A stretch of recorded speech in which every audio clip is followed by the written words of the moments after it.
There's lots of talk at the moment about water shortages, so it's really important to think about watering wisely. So here's a few tips from British Garden Centres on how to make the water you have currently go that much further. First of all, don't use a hosepipe. Hosepipes are a great way of delivering a lot of water in a few minutes, but the problem is you use too much water. So go for the watering can.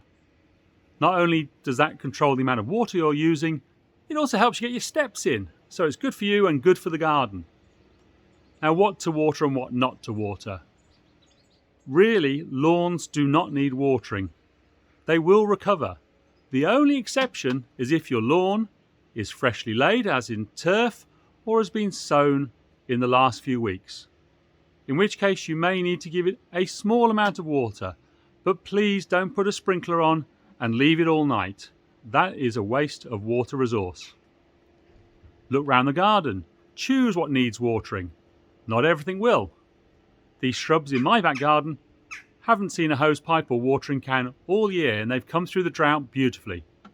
However, things in pots or recently planted will need a small amount of water, so take a look and see what actually needs water before watering everything.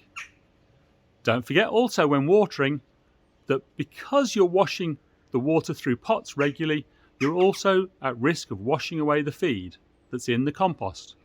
So add a fertilizer to your watering can to ensure you're topping up the nutrients in your plants. When you're looking at what to water, particularly take notice of crops like tomatoes and cucumbers. They will need water in this hot, dry spell. However, things that are in pots that have been long established and are in a large enough pot may not need that much water. I've got acers and hostas in pots, and they don't really need that much water compared to the crops in my vegetable garden. So think carefully, water wisely, and we'll all have plenty of water to get us through this summer. This is information video from British Garden Centres.